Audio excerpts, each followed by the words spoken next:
اللهم صل على سيدنا محمد وعلى آل سيدنا محمد كما صليت على إبراهيم وعلى آل إبراهيم في العالمين إنك حميد مجيد. أعوذ بالله من الشيطان الرجيم. بسم الله الرحمن الرحيم.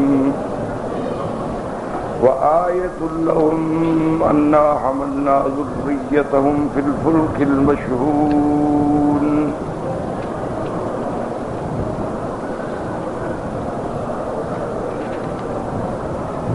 وخلقنا لهم من مثله ما يركبون.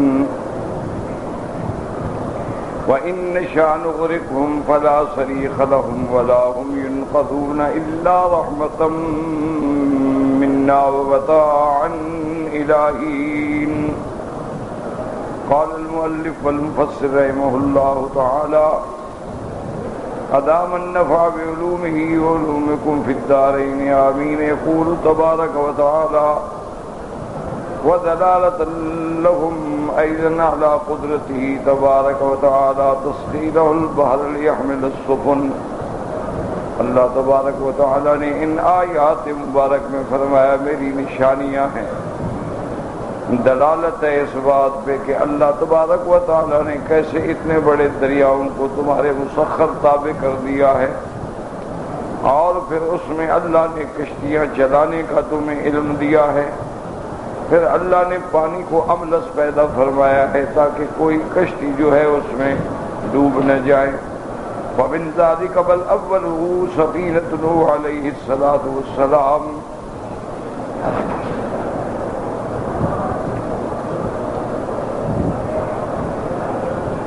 سب سے پہلی کشتی جو ہے وہ حضرت سیدنا نوح علیہ الصلوۃ والسلام نے اللہ کے حکم سے بنائی. التي انجاه الله تعالى فيها بمن معه.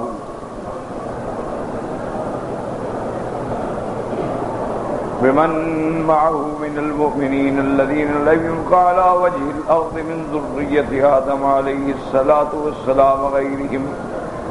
اللہ تبارک و تعالی نے نوح علیہ السلام کو حکم دیا کہ وہ کشتی بنائیں. کشتی بنانے کے بعد حکم دیا کہ اپنی جو بھی یہاں موجود ہیں انسان جو ایمان لائے ان کو بھی اور ہر چیز کے جوڑے جوڑے جو ہیں وہ بھی کشتی میں سوار کریں. تو حضرت آدم علیہ السلام کی اولاد میں سے اب حضرت نوح علیہ السلام تھے یا وہ لوگ تھے جو اس وقت موجود تھے، باقی کوئی نہیں تھا. اچھا، اللہ کی شان یہ ہے کہ اسی لیے حضرت نوح علیہ السلام کو بھی آدم ثانی کہتے ہیں، کیونکہ اس کے بعد جتنی مخلوق ہے یہ سب نوح علیہ السلام کی اولاد ہے. نوح علیہ السلام کے چار بیٹے، ایک تو کافر ہو گیا، غرق ہو گیا، 3 بیٹے تھے حام، سام، یافس. ان 3 میں سے اللہ نے پھر ساری کائنات اور ساری مخلوق کو پھیلایا ہے.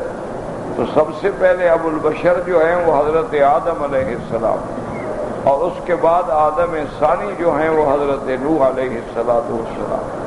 تو اللہ نے تبھی دلائل فرمایا کہ نشانیاں دیکھو کہ ہم نے کیسے کشتی بنائی، کشتی میں سوار کیا، پھر کشتی کو دریا پہ چلایا، پھر کشتی کو کنارے پہ لگایا، کشتی کو تمہارے حمل و نقل کا ذریعہ بنایا.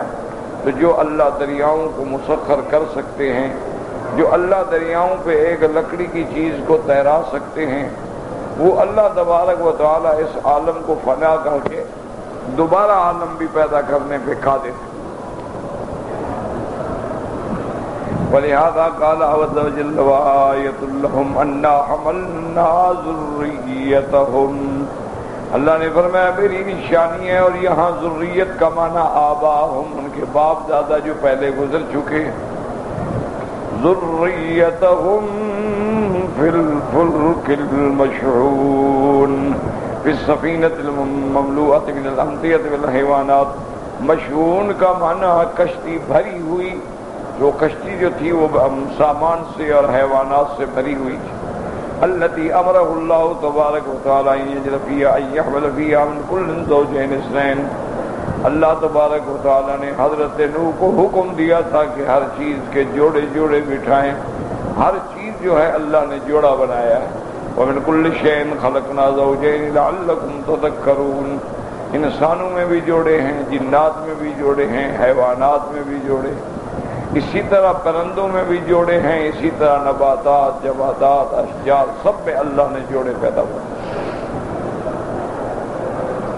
فرماتے ہیں قال ابن عباس رضی اللہ تعالیٰ عنہما المشون والموقر، شان والی کشتی. وقضا قال سعید بن جبیر والشعبی وقتادہ والسدی وقال الضحاک وقتادہ بن زید وہی سفینۃ نوح علیہ الصلاۃ والسلام. بعض روایات متقدمہ میں یعنی اسرائیلی روایات میں یہ بھی آیا ہے کہ وہ کشتی جو ہے اس نے پورے علی وجہ الارض چکر لگایا، حتیٰ کہ مکہ مکرمہ میں بھی آئی اور یہاں بھی اس نے چکر لگایا. اور اس کے بعد اللہ تبارک و تعالیٰ کے حکم سے وہ جودی پہاڑ کے ساتھ جا کے ٹکرا کے کھڑی ہوئی. اللہ نے خود حکم فرمایا قیل یا ارض ابلعی ماءک ویا سماء اقلعی. اللہ نے حکم دیا بارشوں کو، آسمانوں کو کہ تھم جاؤ. اللہ نے حکم دیا زمین کو کہ تم اپنا پانی نگل جاؤ. وغیض الماء وقضی الامر واستوت علی الجودی وقیل بعدا للقوم الظالمین. اب جب پانی اترا تو کشتی چلتے چلتے جودی پہاڑ کے کنارے پہ لگی اور وہاں حضرت نوح علیہ السلام اترے. دعا فرمائے. اصل میں 2-3 دن سے مجھے تکلیف بھی ہے، لیکن بہرحال میں نے کہا بھی درس ہوتا رہے، ساتھی آتے ہیں بیچارے، لیکن اس کا نتیجہ یہ ہے کہ وہ تکلیف اور بڑھتی جا رہی ہے، گلے میں درد ہے. بس آپ دعا کریں گے تو انشاءاللہ شفا ہو جائے گی. دعا سے بڑی کوئی علاج نہیں. سب سے بڑی نعمت جو ہے وہ دعا ہے. حضور صلی اللہ علیہ وسلم کی حدیث مبارک ہے کہ سلاح المؤمن الدعاء. مومن کا تو ہتھیار ہی دعا ہے. بس شرط یہ ہے کہ مانگنے والا ہو، زبان پاک ہو، عقل حلال ہو، صدق مقال ہو، بندہ جھوٹ نہ بولتا ہو، حرام نہ کھاتا ہو، پھر دعائیں جو ہیں وہ فوراً اللہ قبول فرما لیتا ہے. ورنہ دعائیں تو کبھی کسی حال میں بھی رد نہیں ہوتی. ہاں وہ دعائیں جو اللہ اپنی ناراضگی سے رد فرما دے. اسی لیے میرے نبی پاک کی دعا ہے اللہم انی اعوذ بک من علم لا ینفع. یا اللہ مجھے اس علم سے بھی پناہ دینا کہ لوگوں کو فائدہ نہ پہنچے. بڑے بڑے عالم گزرے ہیں لیکن نفع کسی کو نہیں ملا. اللہ کی شان ہے، اللہ کے ہاتھ میں. اللہم انی اعوذ بک من علم لا ینفع ومن قلب لا یخشع. اللہ میں اس دل سے بھی پناہ مانگتا ہوں جس میں تیرا ڈر نہ ہو. وعن نفس لا تشبع.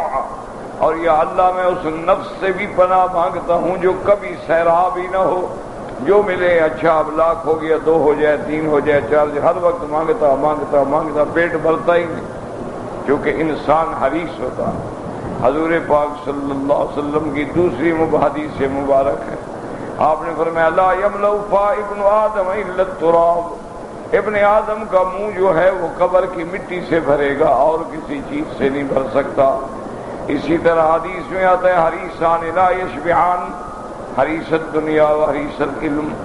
2 حریص ہیں جن کا پیٹ کبھی نہیں بھرتا. ایک دنیا کا حریص ہے کہ اللہ نے آدمی بھی بھوکا تھا اور سڑکوں پہ پھرتا تھا تو اللہ نے دے دیا. اب کہتے ہیں اور بھی ہو میرا، اور بھی ہو میرا، اور بھی ہو، میں اربوں پتی بن جاؤں، پھر کھربوں پتی بن جاؤں.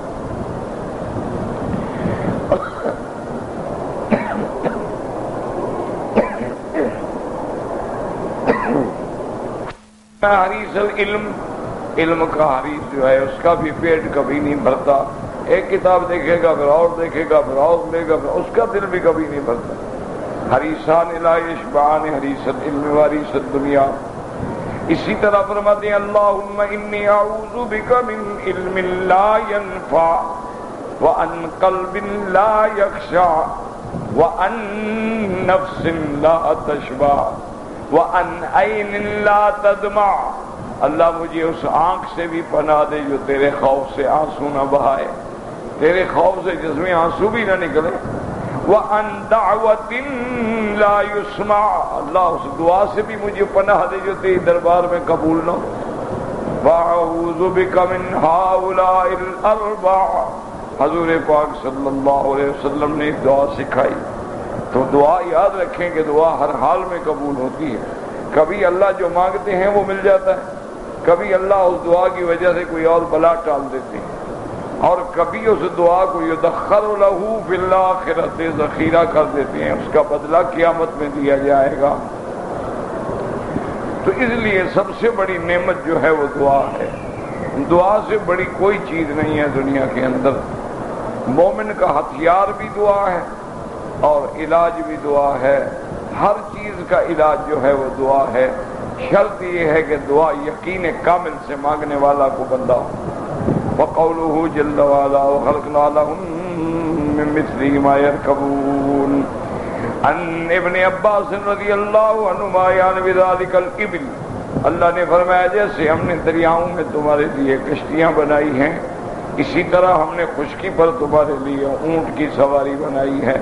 فَإِنَّهَا سُفُنُ الْبَرِّ يَحْمَلُونَ عَلَيْهَا وَيَرْكَبُونَهَا. یہ ایک ایسا جانور ہے کہ خشکی کے اندر اس پر سامان بھی اٹھا رکھتے ہیں، خود بھی سوار ہوتے ہیں. گرمی سردی کے اندر صحرا ہے، ریت ہے، جو ہے اونٹ جا رہا. اس لیے عرب اس کو کہتے ہیں سفینۃ البر. یہ جو ہے یہ بھی خشکی کی کشتی ہے. اسی طرح ایک حضور کے صحابی تھے نا، ان کا لقب بھی سفینہ. اس کی وجہ یہ تھی کہ ایک سفر میں آپ جا رہے تھے حضور کے ساتھ، تو جو آدمی دیکھتے کہ کمزور ہو گیا، تھک گیا، اس کا سامان لے کر اٹھا لے. پھر دیکھتے کہ وہ اور کمزور ہے، اس کا سامان بھی لے کے اٹھا دے. تو اب انہوں نے دونوں طرف سے ایسی وہ لکڑیاں رکھ لی، ان سے سب کی گٹھڑیاں جو تھیں وہ لٹکا دی. سر پہ بھی گٹھڑی، ہر طرف سے سامان. حضور کی نظر پڑی، آپ نے فرمایا تم تو سفینہ ہو ماشاءاللہ، تم تو کشتی ہو پوری، سب کا سامان اٹھا کے جا رہے ہیں. تو ان کا لقب جو ہے وہ بھی حضرت سفینہ کے نام سے معروف ہو گئے کہ وہ کسی کو تکلیف میں نہیں دیکھ سکتے تھے. کوئی بوڑھا آدمی، کمزور آدمی کوئی سامان نہیں اٹھا سکتا، فوراً لے کے اس کا سامان اٹھا لیتے. تو اس لیے اللہ نے فرمایا کہ ہم نے دریاؤں میں بھی اور خشکی میں بھی ہر جگہ تمہاری سواری کا، تمہاری بار برداری کا انتظام کر دیا ہے. اور اس کے بعد وقضا قال اکرمۃ ومجاہد والحسن وقتادہ فی روایت وعبد اللہ بن شداد وغیرہم وقال السدی فی روایت ہی الانعام. اللہ نے فرمایا یعنی ہم نے تمہارے لیے خشکی میں جانور پیدا کر دیے ہیں. وقال ابن جریر حدثنا الفضل بن الصباح قال حدثنا محمد بن زید عن سعید بن جبیر عن ابن عباس رضی اللہ عنہ قال اتدرون ما قوله تبارک وتعالى وخلقنا لمثله ما يركبون قلنا لا قال هي السفن جعلت من بعد سفینۃ نوح علیہ الصلاۃ والسلام علی مثلها.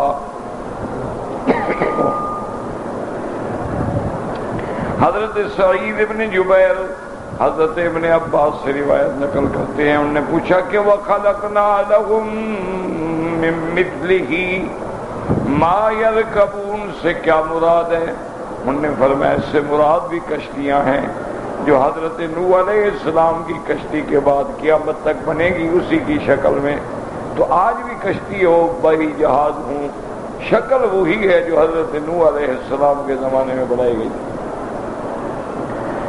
اس لیے فرماتی ہیں قلنا قال هي السفن قضا قال ابو مالک والذهب قضا استاذ سید حضرت قول جب خلقنا سماعت قال السفن ويقوي هذا المذهب في المعنى قوله جل وعلا انا لما طغى الماء حملناكم في الجارية ليجعلها لكم تذکرۃ وتعیہا اذن واعیہ. کہ جب پانی چڑھا، جب پانی حد سے گزرا تو ہم نے تمہیں سوار کیا کشتی کے اندر تاکہ یہ تمہارے لیے اللہ تبارک و تعالیٰ کی سوچ، اللہ کے ذکر کا ذریعہ بنے، اور اس نصیحت کو وہ کان یاد کریں جو یاد کرنے والے ہیں. وقوله عز وجل وإن نشاء نغرقهم یعنی الذین فی السفن. اللہ فرماتے ہیں میں اس بات پہ بھی قادر ہوں کہ جو کشتی میں تھے ان کو غرق کر دیا جائے. فلا صریخ لهم ولا مغیث مما هم فیہ، پھر نہ ان کی کوئی فریاد سننے والا ہوگا، ولا هم ينقذون ما اصابهم، اور نہ ان کو کوئی چھڑانے والا ہوگا، کیونکہ اگر اللہ عذاب دینا چاہے تو پھر کس کی طاقت ہے جو چھڑا سکے؟ اللہ غرق کرنا چاہے تو کون بچا سکتا ہے؟ اور اللہ بچانا چاہے تو کوئی نقصان نہیں پہنچا سکتا۔ اس لیے اللہ نے فرمایا یمسک اللہ بضر فلا کاشف له الا هو، اگر اللہ چاہے تجھے کوئی بیماری کوئی تکلیف تو اس کو کوئی ہٹا نہیں سکتا مگر اللہ۔ وَإِن يُرِدْكَ بِخَيْرٍ فَلَا رَادَّ لِفَضْلِهِ، اور اللہ تمہیں کوئی بھلائی پہنچانا چاہے تو اس کو بھی کوئی نہیں روک سکتا ہے۔ فرمایا اِلَّا رَحْمَةً مِنَّا وَمَتَاعًا إِلَىٰ حِينٍ، یہ استثناء جو ہے منقطع ہے، وَلَٰكِنْ بِرَحْمَتِنَا نُصِيبُكُم بِالْبَرِّ وَالْبَحْرِ وَنُسَلِّمُكُمْ إِلَىٰ أَجْلٍ مُّسَمًّى، لیکن ہم اپنی رحمت سے تمہیں سمندروں میں، کشتی میں، دنیا میں، بر میں چلاتے ہیں ایک وقت مقرر تک۔ جب وہ وقت مقرر آئے گا تو پھر قیامت قائم ہو جائے گی، اور ہر بندہ جب مر جاتا ہے تو اس کی تو گویا قیامت قائم ہو جاتی ہے۔ وَمَتَاعًا إِلَىٰ حِينٍ إِلَىٰ وَقْتٍ مَّعْلُومٍ عِندَ اللَّهِ عَزَّ وَجَلَّ، اللہ نے فرمایا یہ جو نعمتیں میں نے دی ہیں تاکہ تم نفع اٹھا لو ایک وقت معین تک، چاہے وہ کشتیاں ہیں چاہے حیوانات ہیں، یہ اللہ کی طرف سے ایک انعام ہے، نفع اٹھا لو۔ وَإِذَا قِيلَ لَهُمُ اتَّقُوا مَا بَيْنَ أَيْدِيكُمْ وَمَا خَلْفَكُمْ لَعَلَّكُمْ تُرْحَمُونَ وَمَا تَأْتِيهِمْ مِنْ آيَةٍ مِنْ آيَاتِ رَبِّهِمْ إِلَّا كَانُوا عَنْهَا مُعْرِضِينَ وَإِذَا قِيلَ لَهُمْ أَنْفِقُوا مِمَّا رَزَقَكُمُ اللَّهُ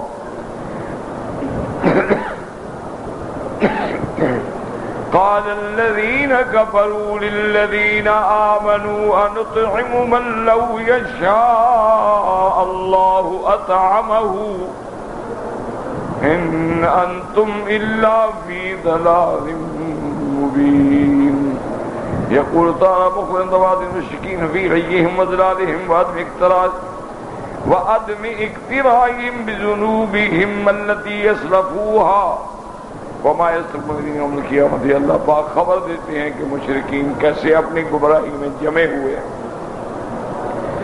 کیسے اپنے دلال پہ اکڑے ہوئے ہیں، جو گناہ کر چکے ہیں ان کا بھی کوئی فرق نہیں، ان کا بھی کوئی فکر نہیں، جو آگے کر رہے ہیں ان کا بھی کوئی فکر نہیں۔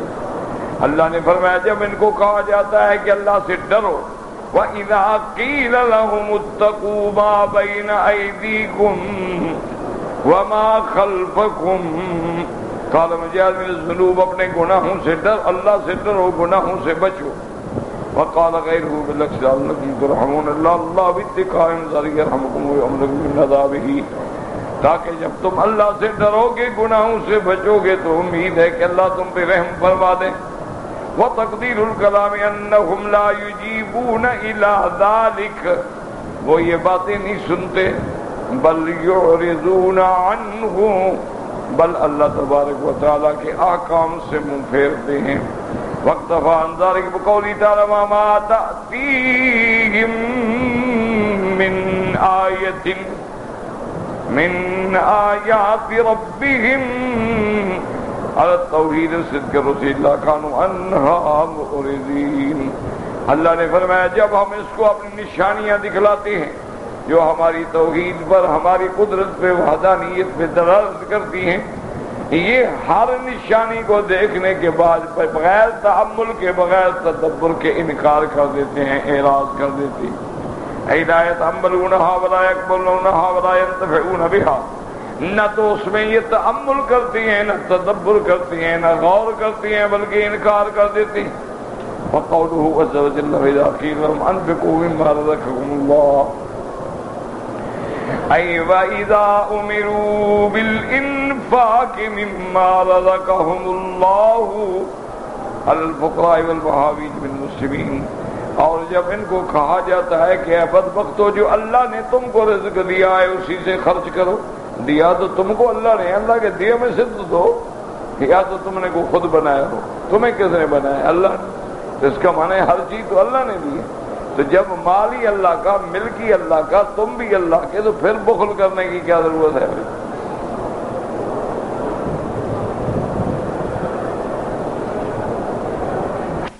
کیا کریں کہ اللہ توفیق دے۔ کتنے کروڑوں پتی ہیں ان کو 1 ریال خیرات کرنے کی توفیق نہیں ہوتی، اور کتنے غریب ہیں، یہاں ہمارے دوست تھے، اب تو کئی دن ہوئے نظر نہیں آئے، خدا کرے خیر ہو، فقیر آدمی ہے، معذور ہے، دونوں ہاتھوں سے معذور ہے، کبھی زندگی میں اس نے کسی سے سوال نہیں کیا کہ مجھے 5 ریال دے دو، 2 ریال دے دو، 10 ریال دے دو، کبھی زندگی۔ اچھا، اور آپ نے اگر اس کو خود دے دیا ہے وہ لے لیتا ہے، آپ نے خود دے دیا ہے کہ بھائی ادھر آؤ، ہم اس کو مذاق سے پہلوان کہتے، تو یہ لو بھائی 50 ریال، یہ لے سر، اس کو چین نہیں آئے گا، اسی وقت جائے گا، کبھی پائے بنا رہا ہے، کبھی سیری پکا رہا ہے، کبھی گوشت پکا رہا ہے، روٹی لے رہا ہے، سب ساتھی کو بلا رہا ہے، سب کو کھلا کے فارغ ہو کے پھر سوئے گا،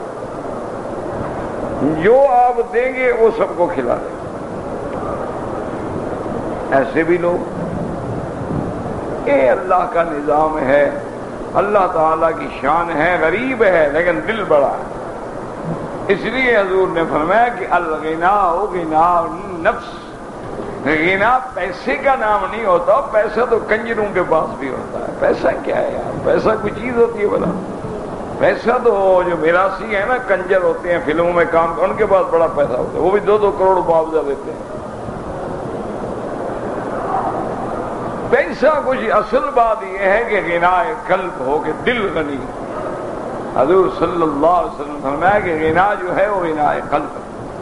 اس لیے میرے آقا محبوب دو عالم، رحمت دو عالم ہمیشہ فرماتے تھے، حضرت بلال کو بلاتے فرماتے انفق بلالا انفق بلالا، بلال خرچ کرو، خرچ کرو اللہ کے راستے میں۔ وہ حضور کے خزانچی تھے۔ فلا تخشى على ذي العرش اقلالا، عرش والے سے نہ ڈرو گے ہمیں بھوکا کر دے گا، بس جو اللہ دیتا جائے لٹاتے جاؤ، جو اللہ دیتا جائے اللہ کے راستے میں دیتے جاؤ۔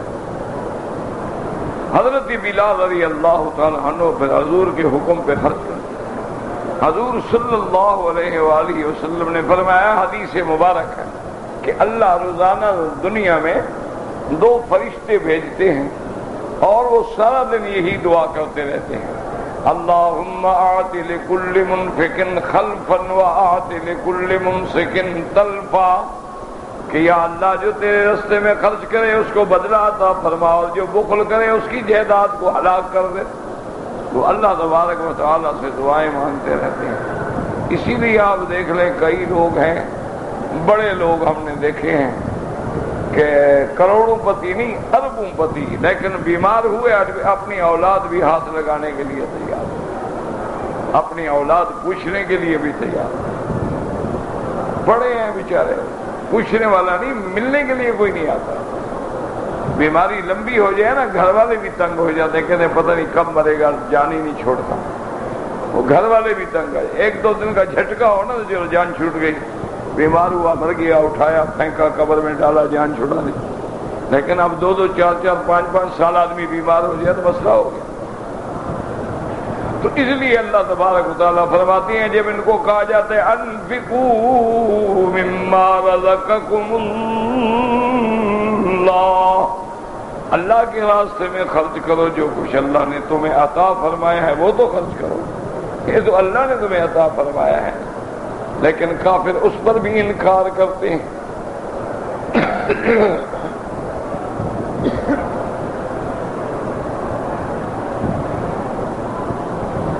وَإِذَا أُمِرُوا بِالْإِنفَاقِ مِمَّا رَزَقَهُمُ اللَّهُ، جب ان کو حکم دیا جاتا ہے کہ اللہ کے راستے میں خرچ کرو، عَلَى الْفُقَرَاءِ وَالْمَحَاوِيجِ مِنَ الْمُسْلِمِينَ، اور جو مسلمان محتاج ہیں ان کی مدد کرو،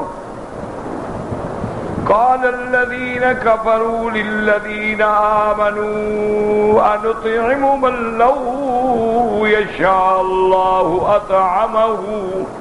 تو کافر اعتراض کرتے ہیں، بطور استہزاء کہتے ہیں مومنوں کو کہ میاں اگر غریب ہے، فقیر ہے، محتاج ہے، اللہ چاہتے اللہ اس کو دے دیتے، جب اللہ نے نہیں دیا ہم کیوں دیں؟ اللہ چاہتے تو اللہ پاک اس کو دے دیتے. تو اللہ نے اس کو فقیر بنایا، غریب بنایا، محتاج میں، ہمیں کیا ضرورت ہے کہ ہم اس کو دیں؟ اس لیے کہتے ہیں کہ جناب ان کو جب کہا جاتا ہے أَنُطْعِمُ مَن لَّوْ يَشَاءَ اللَّهُ أَطْعَمَهُ أَيْ هَؤُلَاءِ الَّذِينَ أَمَرْتُمُونَا بِالْإِنفَاقِ عَلَيْهِمْ لَوْ شَاءَ اللَّهُ لَأَغْنَاهُمْ وَلَتَمْ رِزْقِهِ. کہ جن کے بارے میں تم کہتے ہو ہم غریبوں کی مدد کریں، اگر اللہ تبارک و تعالیٰ چاہتے تو ان کو بھی غنی بنا دیتے، اللہ تبارک و تعالیٰ چاہتے تو ان کو بھی عطا فرما دیتے. وَنَحْنُ نُوَافِقُ مَشِيَّةَ اللَّهِ تَعَالَى فِيهِمْ. ہم تو اللہ کے حکم کے تابع ہیں، اللہ ان کو نہیں دیتا ہم بھی نہیں دیتے، اللہ دیتا تو ہم بھی دے دیتے. إِنْ أَنْتُمْ إِلَّا فِي ضَلَالٍ مُبِينٍ. الٹا مسلمانوں کو کہتے کہ تم کھلی گمراہی میں پڑے ہو، ہمیں کہتے ہو کہ ہم غریبوں کو دیں، اور اللہ نے جب ان کو غریب بنایا ہم کیوں دیں؟ قال مجري ويحتم أن يكون قول الناس كفارا نظر من ردوا عليهم فقال لهم إن أنتم إلا في ضلال مبين. وفي هذا نظر. ابن جریر رحمۃ اللہ علیہ فرماتے ہیں وَيَحْتَمِلْ. ایک احتمال یہ بھی ہے کہ اللہ نے جب کافروں سے کہا حین نظر المؤمنین، جب ان نے مومنین سے مناظرہ کیا اور مومنین پہ رد کیا تو اللہ نے حکم دیا کہ تم کھلی گمراہی میں ہو، لیکن وہ پہلا قول جو ہے وہ زیادہ صحیح ہے. وَيَقُولُونَ مَتَى هَذَا الْوَعْدُ إِن كُنتُمْ صَادِقِينَ مَا يَنظُرُونَ إِلَّا صَيْحَةً وَاحِدَةً تأخذهم وهم يخصمون فلا يستطيعون توصيلا إلى أهلهم يرجعون. يخبر تعالى عن استبعاد الكفرة لقيام الساعة. اللہ پاک ذکر فرماتی ہیں کہ کافر یقین رکھتے تھے کہ قیامت نہیں ہوگی، اس لیے کہتے تھے متى هذا الوعد. مسلمان کہتے وہ قیامت کب ہوگی بھائی، وہ کہاں گئی قیامت؟ يستعجل بها الذين لا يؤمنون بها. اللہ نے فرمایا یہ وہی جلدی کر رہے ہیں جن کا ایمان نہیں ہے، جن کا ایمان ہے وہ تو ڈرتے ہیں نا، کیونکہ ان کا ایمان نہیں، اس لیے کہتے ہیں جی کہاں ہے قیامت، کہاں جب آئے گی پھر پتہ لگ جائے گا. قال اللہ عز وجل ما ينظرون الا صيحة واحدة يخصمون ما ينظرون إلا صيحة واحدة. وهذه والله نفخة الفزع ينفخ في الصور نفخة الفزع والناس في أسواقهم. اللہ نے فرمایا یہ تو اسی بات کے منتظر ہیں، یعنی مقصد یہ کہ وہ تو صرف ایک آواز ہی ہوگی نا، ایک اللہ حکم دیں گے سور پھونکا جائے گا سب ختم. فرماتے ہیں کہ لوگ بازاروں میں ہوں گے، کاروبار میں ہوں گے، یختصمون ویتشاجرون علی عادتہم، لڑ رہے ہوں گے، جھگڑ رہے ہوں گے. فبینما ہم کذالک اذ امر اللہ عز وجل اسرافیل فنفخ فی الصور نفخۃ یطولها ویمدها. اللہ حکم دیں گے اسرافیل فرشتے کو کہ سور پھونکو، وہ پھونکیں گے اور لمبا کریں گے، لمبا کریں گے. فلا يبقى احد على وجه الارض الا اصغى ليتا ورفع ليتا.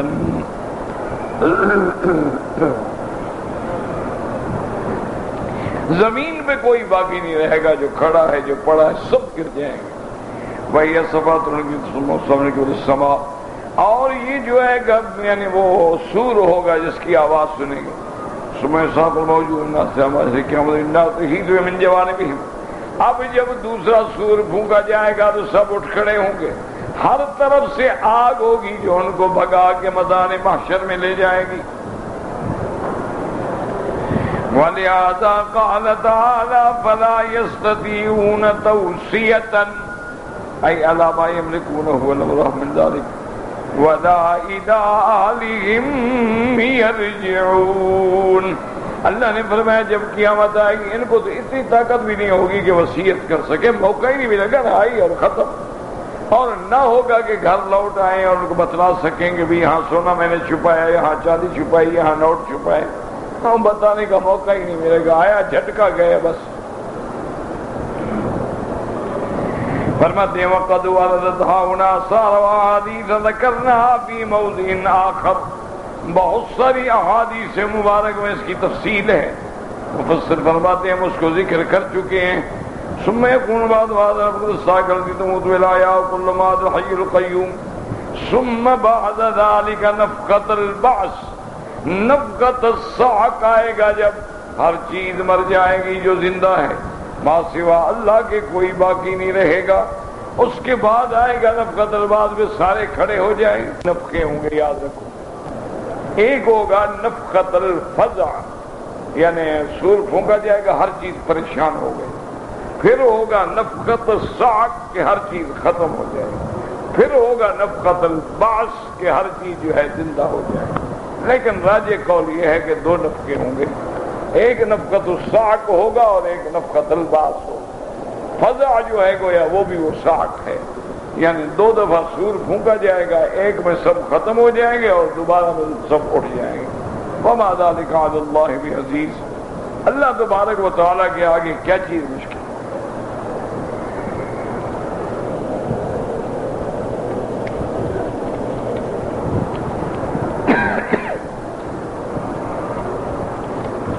کہتے ہیں جی کہ مردوں اور عورتوں کی نماز میں فرق حدیث سے ثابت ہے یا نہیں ہے؟ سب سے پہلے تو میرے عزیز، میرے بھائی، میرے محترم، دکھ ہوتا ہے کہ 1400 سال گزر گئے ہیں، ابھی ہم نماز پہ لڑ رہے ہیں، پھر آپ کافروں کو کیا کہیں گے؟ یعنی 1400 سال پہ اسلام کی اہم عبادت کیا ہے؟ نماز، اس پہ ہم لڑ رہے ہیں جی۔ عورت مرد میں نماز میں فرق ہے، آمین زور سے ہے کہ آہستہ ہے، رفع دین ہے کہ نہیں ہے، فاتحہ پڑھی جائے کہ نہ پڑھی جائے، ٹانگیں کتنی کھلی کریں، ہاتھ کہاں باندھیں ہیں، 1400 سال میں ہم نماز نہیں سمجھا سکے تو باقی دین کا کیا اعتبار رہے گا؟ ٹھنڈے دل سے سوچیں، جیسے تم کتابیں لکھ رہے ہو، محنت کر رہے ہو، اس کا نتیجہ کیا ہے؟ تو انتشار ہے پورے عالم میں، امت مسلمہ کو تم فروعی مسائل میں لڑا رہے ہو، نہ اصول دین ہے، نہ قبر میں سوال ہوگا کہ جناب آپ آمین زور سے کہتے تھے کہ ایسا کہتے تھے، نہ حشر میں سوال ہوگا، یہی سوال ہوگا کہ نماز پڑھتے تھے کہ نہیں۔ یہ تو سوال مجھے ایک حدیث میں دکھا دیں کہ قیامت میں یا حشر میں یا قبر میں پوچھا جائے گا کہ جناب آپ آمین زور سے کہتے تھے یا ایسا کہتے تھے، آپ ہاتھ سینے پہ باندھتے تھے، ناف پہ باندھتے تھے کہ نیچے باندھتے تھے؟ اگر یہ سوال ہے مجھے دکھا دیں، میں آپ کے ساتھ، ورنہ خدا کے لیے حضور کی امت کو نہ لڑائیں۔ جو چیزیں اللہ نے ہمارے لیے رحمت بنا دی ہیں تم کیوں عذاب بنانا چاہتے ہو؟ آمین زور سے کہہ دیا الحمدللہ، آہستہ کہہ دیا الحمدللہ۔ نمازیں جہر والی بھی ہیں، سر والی بھی ہیں، بعض نمازوں میں قرآن زور سے پڑھا جاتا ہے، بعض میں آہستہ پڑھا جاتا ہے، تاکہ ثابت ہو جائے کہ ان کا خدا آہستہ بھی سنتا ہے اور زور سے بھی سنتا ہے۔ اسی لیے دو کافر مقام ملتزم پہ کھڑے تھے اور دونوں اس بات پہ بحث کر رہے تھے کہ اللہ پاک ہماری بات سنتا ہے یا نہیں سنتا۔ ایک نے کہا بھائی بات یہ ہے کہ جب ہم زور سے کہتے ہیں نا پھر تو سنتا ہے، اور جب ہم آہستہ آہستہ کہتے ہیں پھر نہیں سنتا۔ تو اللہ نے ان کو بتلا دیا کہ میری شان تو وہ ہے کہ یعلم السر وما یخفی، جو تمہارے سینے میں ابھی راز ہے تمہاری زبان میں نہیں ہے، میں تو اس کو بھی جانتا ہوں۔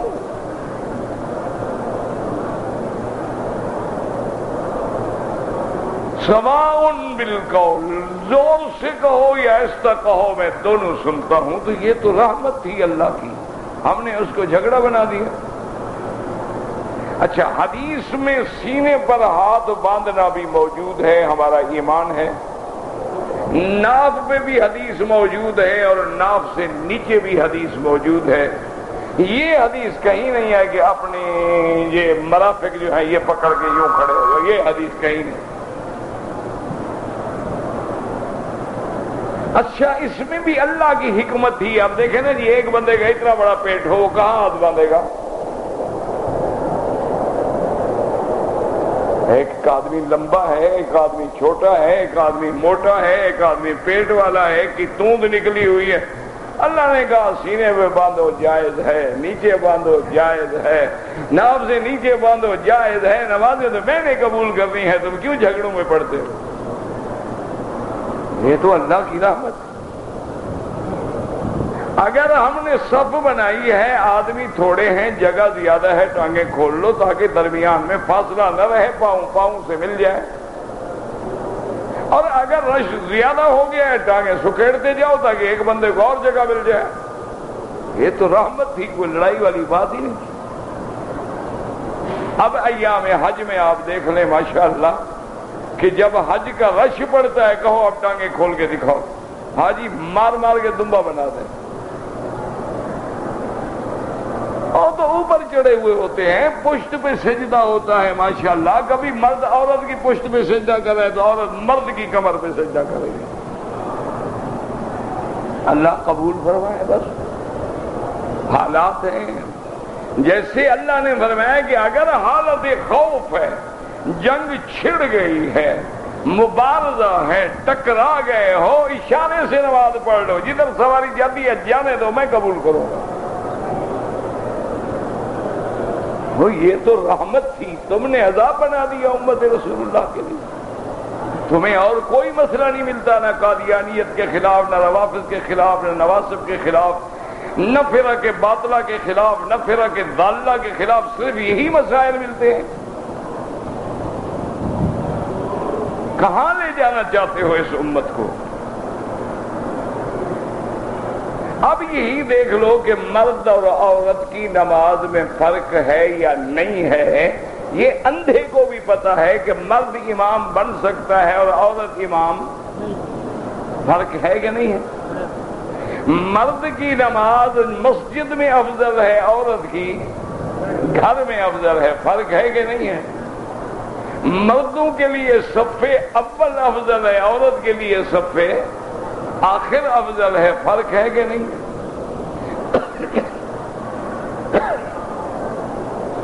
اگر امام غلطی کرے تو مرد مقتدی کہے گا سبحان اللہ،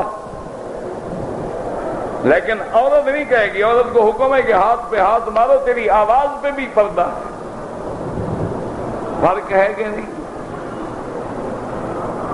اسی طرح حضور نے فرمایا کہ عورت جب گھر میں نماز پڑھے وہ افضل ہے،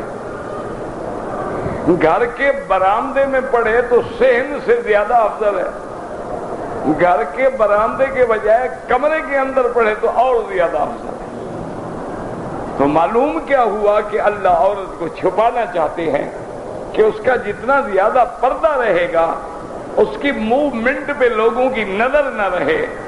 اس لیے فقہا نے کہا کہ عورت اپنی دو ٹانگیں سجدے کی حالت میں ایک طرف نکال لے، زمین کے زیادہ قریب ہو جائے، تاکہ رکوع کی حالت میں اس کا اٹھنا اور بیٹھنا، اور پھر یہ ہے کہ ایسے کھڑا ہونا اور سجدے میں پڑنا، اور پیچھے کسی شیطان کی نظر پڑے تو کوئی فتنے میں مبتلا نہ ہو جائے۔ یہ تو عورت کے لیے ستر کا مسئلہ ہے، اور روایات میں بھی موجود ہے یاد رکھیں فقہا اپنے گھر سے کبھی بات نہیں کرتے، فقہا احادیث کے اندر سے موتی نکالتے ہیں کہ حدیث رسول اللہ میں یہ بات آئی ہے کہ عورت کے لیے گھر افضل، عورت کے لیے پردہ افضل، عورت کے لیے ستر افضل، عورت کے لیے صف آخر افضل۔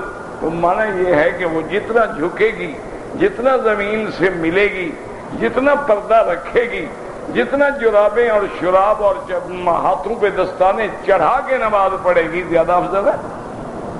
یہ فرق تو اندھے کو بھی نظر آتا ہے، تمہیں آج تک نظر نہیں آئے جی اور مرد میں کیا فرق ہے؟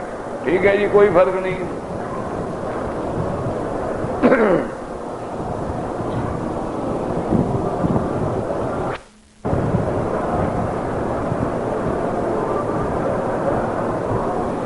بہرحال آپ کی بیوی نے عمرے کی نیت نہیں کی تھی ایام حیض کی وجہ سے، ویسے وہ کرتی تو جائز تھا۔ حیض کی حالت میں عورت نماز نہ پڑھے، لبیک پڑھے، نیت کر لے، جائز ہے، کوئی منع نہیں۔ اس نے غلطی کی لیکن بعد میں اس نے عمرہ قضا کر لیا ہے تو انشاءاللہ دم نہیں پڑے گی۔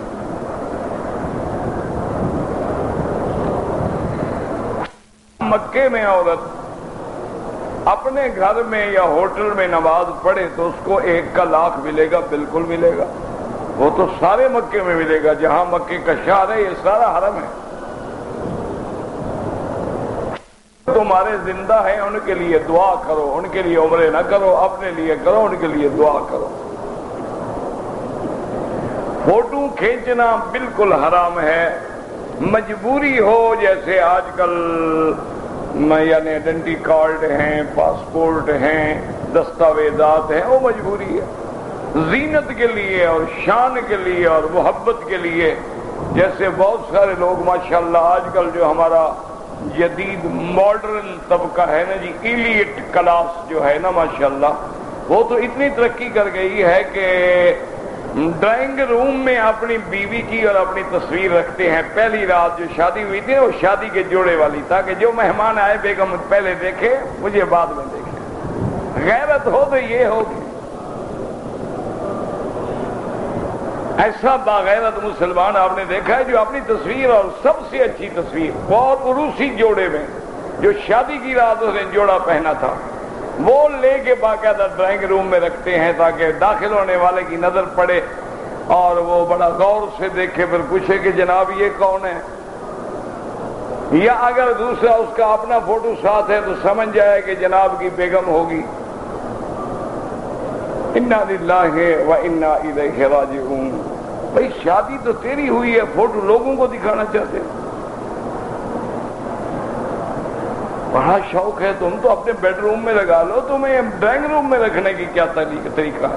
یہ تو انگریزوں کی اتباع ہے نا کہ میری بیوی اس کے ساتھ کھڑی ہوگی، اس کی بیوی اس کے ساتھ، پروٹوکول ہے ان کا، پروٹوکول ہے۔ بلیو جو کتاب ہے نا جی، اس میں یہ پروٹوکول ہے کہ جب بادشاہ جائیں گے، وزیر اعظم جائیں گے، اس کی بیگم اس کے ساتھ کھڑی ہوگی، اس کی بیگم اس کے ساتھ کھڑی ہوگی، چاہے وہ کافر ہو چاہے مسلمان۔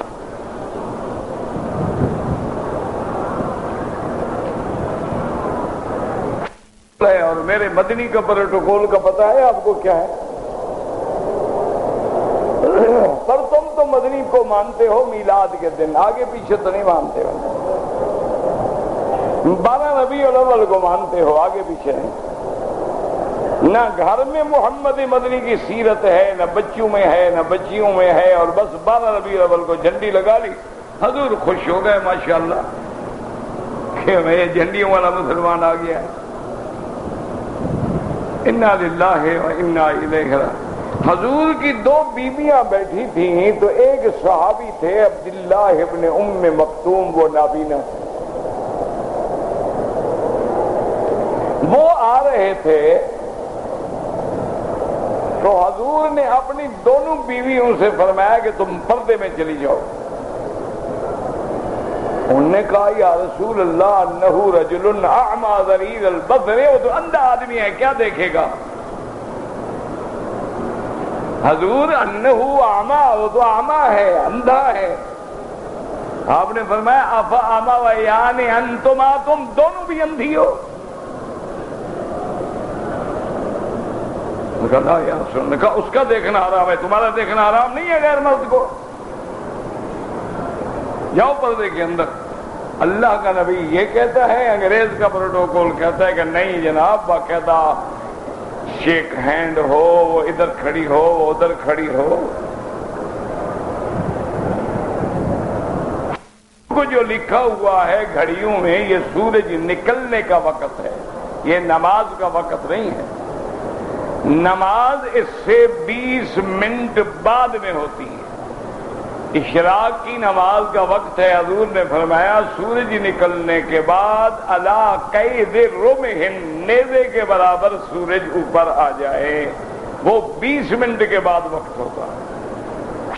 اگر ایک آدمی نے طواف کر لیا، 2 رکعت پڑھ لی، صفا مروہ دوڑنے کے لیے جا رہا تھا تو نامہ استلام نہیں کیا، کوئی حرج نہیں، مستحب ہے، کیا نہیں کیا نہیں کیا۔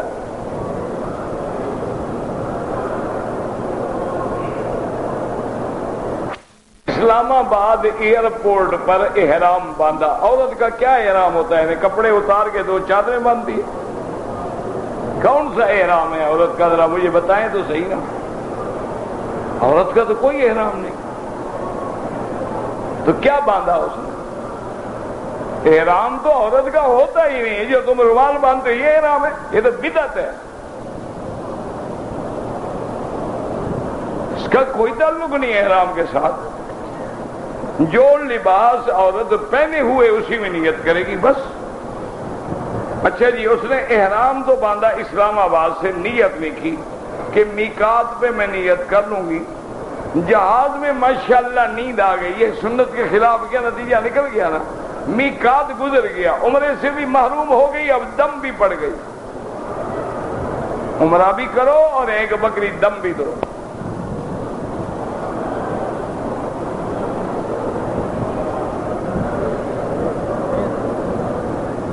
مکے مدینے میں لوگ چھوٹی داڑھی رکھتے ہیں، مکے مدینے میں لوگ سگریٹ بھی پیتے ہیں، ٹی وی بھی دیکھتے ہیں، وہ بھی سنت ہو جائے گی۔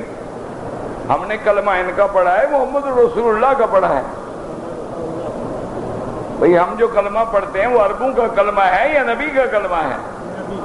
تو کی محمد سے وفاتوں نے تو ہم تیرے ہیں، اگر یہ نبی کی سنت سے ہٹ جائیں تو ان سے پڑھا تو پھر برا کوئی نہیں دنیا میں۔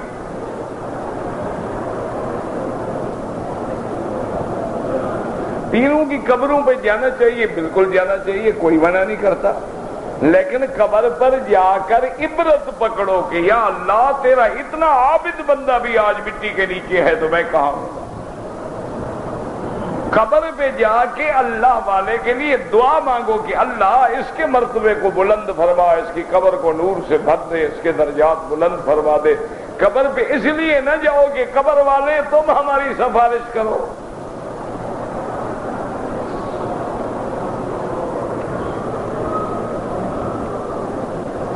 حجر اسود کو ہاتھ لگ جائے تو بوسہ لے، نہ لگے تو کوئی ضروری نہیں۔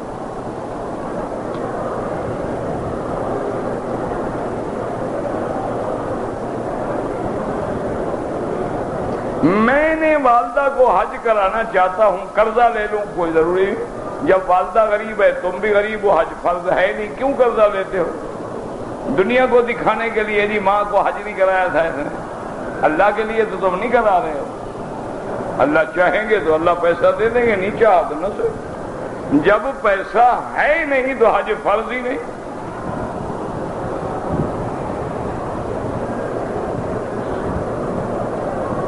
مکروہ اوقات جو ہیں وہ حرم میں بھی احناف کے نزدیک اسی طرح ہیں کہ فجر کے بعد نماز نہ پڑھے جب تک سورج نہ نکلے، عصر کے بعد نہ پڑھے جب تک سورج ڈوب نہ جائے۔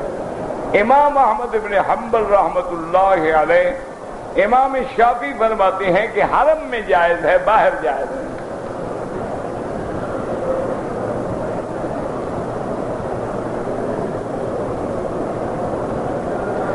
کیا خواتین احرام میں سفر کر سکتی ہیں؟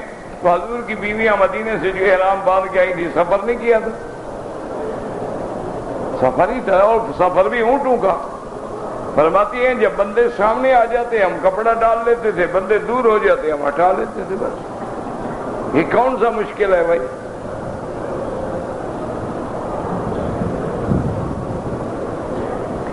حمل کو روکنے کے لیے جو گولیاں ہیں یا کنڈم ہیں استعمال کرنا، اگر ضرورت ہے کہ بیوی مریض ہے، بیمار ہے، 2-3 بچے ہیں، وقفہ کرنا چاہتے ہو 1-2 سال جائز ہے، مستقل طور پہ بند کرا دینا حرام۔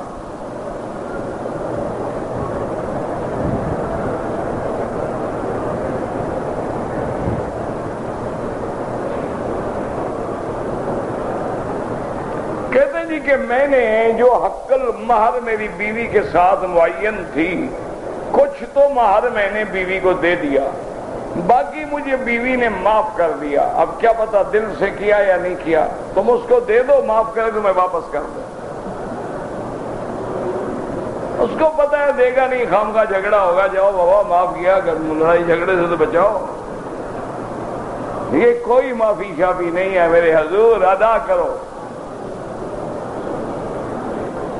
کہہ دیتے ہیں او جی میری بہن حضرت اپنا حصہ جائیداد کا مجھے دے دیا، او جی میں عورت ہوں، میں کیا کروں گی، بھائی ہیں، تم ان کے نام انتقال کر دو، پھر تمہیں انتقال کر دے، میں مان لوں گا کہ اس نے تمہیں دے دیا۔ اس کو پتا ہے یہ ظالم ہے نہیں دے گا،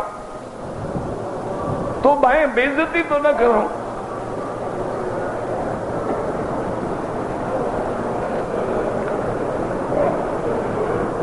اگر کسی آدمی نے غلطی سے اپنی بیوی کو ماں کہہ دیا، جان کے عمدن کہا، تو بیوی حرام ہو گئی، 60 مسکینوں کو کھانا کھلائے پھر بیوی جا کے حلال ہو گئی، اور اگر ویسے منہ سے نکل گیا تو کچھ نہیں ہوگا۔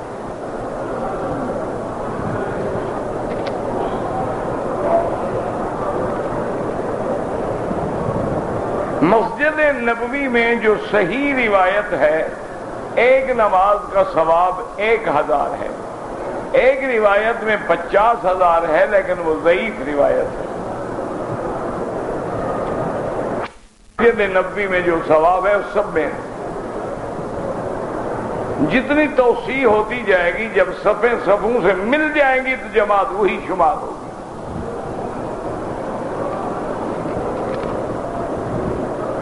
فوت ہو گیا، جائیداد ہے، بڑے لڑکا چھوٹی بھائی بہنوں کو نہیں دیتا، قیامت میں دے گا انشاءاللہ جب زمین اس کے گلے میں ڈالی جائے گی۔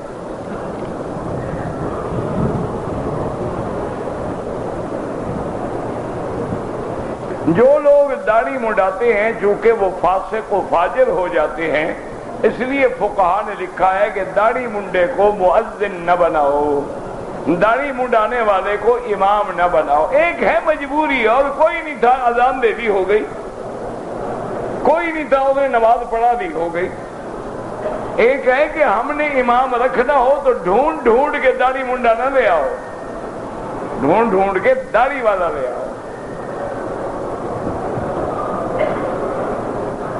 کہتے ہیں جی کہ یہاں جو لوگ اذان دیتے ہیں ان کی بھی داڑھی سنت کے مطابق نہیں، وہ بھی مخالف ہیں حضور کی حدیث کے۔ یہاں ہو یا وہاں ہو، حکم حکم ہے شریعت کا۔ قسطوں پہ جو چیزیں بیچی جاتی ہیں میرا بھائی دیکھو، اگر کہہ دے بھی نقد قیمت 10 ریال، ادھار قیمت 15 ریال، اب ایک پہ سودا ہو جائے، تم نے 15 ریال پہ لے لی، جائز ہے۔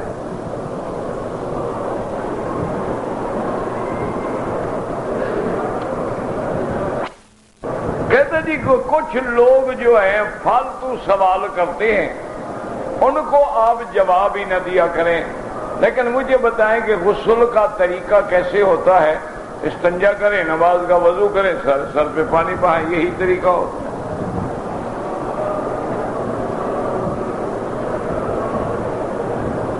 اگر احرام کی اوپر والی چادر میں نے اتار دی تو آدھا عمرہ اتر گیا، دونوں اتار دی تو پورا عمرہ بھاگ گیا۔ اور چادر اتارنے سے کیا ہو جاتا ہے یار، کوئی عقل کرو۔ اتار دی بدل دی، پلید ہو گئی دھو ڈالی، پھٹ گئی پھینک دی، کوئی فرق نہیں پڑتا۔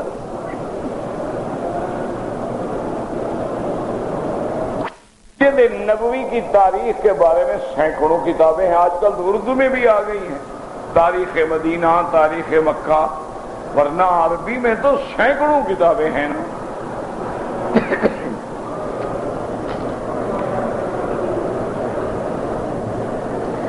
عورت حالت حیض میں تھی، مدینہ منورہ سے نیت کر لی، اب وہ مکے میں بیٹھی رہے، جب پاک ہو جائے عمرہ کرے۔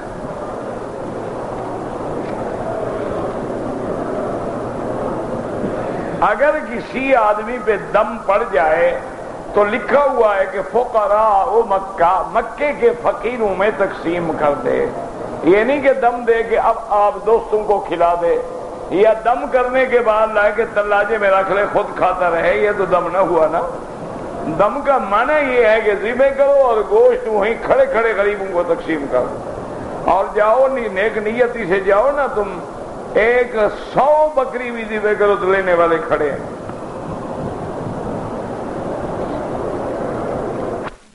طواف کریں تو حنفی مسلک میں اس کی 2 رکعت مغرب کے بعد پڑھیں، حنابلہ کے نزدیک جائز ہیں جب چاہیں۔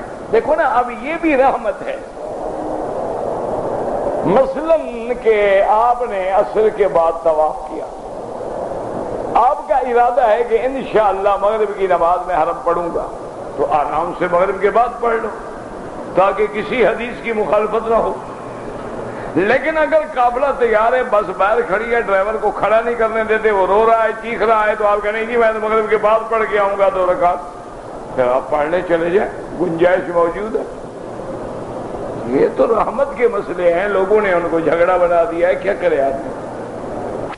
2 رکعت میں التحیات احناف کے نزدیک اشہد ان لا الہ الا اللہ واشہد ان محمدا عبدہ ورسولہ بعد میں پوری پڑھے، حنابلہ کے نزدیک پوری پڑھ لو تو جائز ہے۔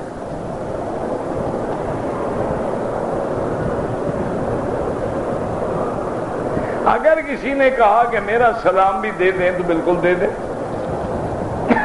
جتنے ہم درود و سلام پڑھتے ہیں فرشتے پہنچا دیتے ہیں۔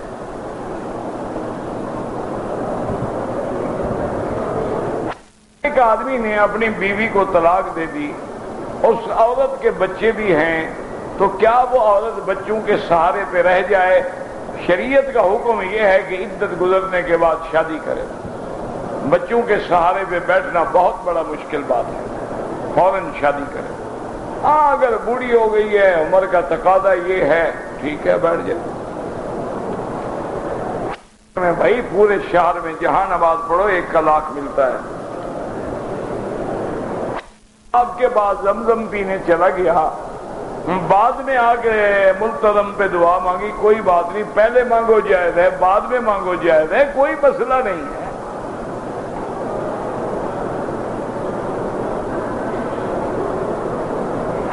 عورت نے 7 چکر پورے کر لیے، ملتزم پہ نہیں گئی کہ رش ہے، بہت اچھا کیا، کوئی جانا فرض نہیں ہے۔ آپ ملتزم کے سامنے 1 میل دور کھڑی ہو جائیں، نیت یہ ہو کہ ملتزم پہ کھڑی ہوں، اللہ جانتے ہیں۔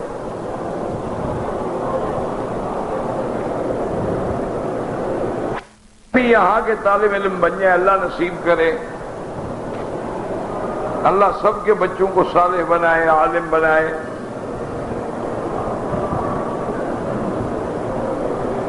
میں نے رات کو پہنچی، بوڑھی عورت تھی، 3 چکر طواف کے کیے، میں تھک گئی، واپس چلی گئی۔